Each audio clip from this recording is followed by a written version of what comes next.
Send! I've compiled all my notes on the Star Wars movies. Oh, really?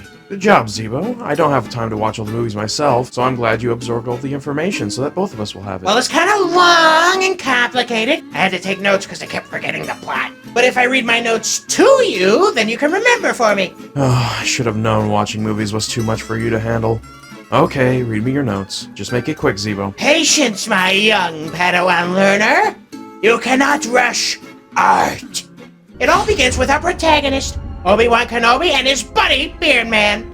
They're both sparkle users. What's sparkle? It's what allows them to move objects with their mind. They use special laser swords called lightsabers. Obi-Wan has blue and Beardman has green. The story starts with them going to a space station to negotiate. What are they negotiating? Zen, stop interrupting me with your questions. It doesn't matter what they were negotiating because the negotiations were short. So they go down to this swamp, and somebody once told them to go through the planet core. How do they do this, you might ask? With the Unga Bungo, of course. Given to them by the absolute legend, Frogman. He's a bit fat right now, but don't worry. He loses and gains weight and age a lot between movies. So then they go to this really nice looking place, which is where Princess Padme lives. She will marry Obi-Wan at the end of the next movie. And their planet's culture is weird. She has to wear this ridiculous clown costume before she graduates from maid to wife. I think it's some kind of prank the other maids play on the one graduating. Anyway, so Princess Padme and her friend Panaka meet up with Beardman and Obi-Wan mid-rescue from the Clankers. I have so many questions. No time! The Clankers are the robots that work for the corporation. We learn more about the evil corporation in the next movie. Anyway, the group of four need to escape the corporation because Princess Padme reprogrammed one of their robots called R2-D2, violating the terms of service. So now the corporation is hunting Padme down. Oh, the horror! Our heroes get as far away from the corporation as they can until their ship's extended warranty runs out and they have to make an emergency landing on a sand planet. And that's when they meet the best character in the whole series, Anakin Skywalker. He hates sand with a passion, which is why it's such a cruel twist of fate that he is on a sand planet for almost all of his screen time in these movies. Right now, he's just a little guy with blonde hair, but he dreams of learning the sparkle. Beardman agrees to teach Anakin the sparkle if he wins a race. Beardman has a real gambling problem, let me tell you. But it's okay, because Anakin does win the race. They get the money, renew the warranty, and Anakin gets to leave the sand planet. For now. This is also where the beautiful friendship between Anakin and R2-D2 starts. Wait, he befriends a clanker? No, Sin! Pay attention! R2-D2 is a trash can robot, not a clanker.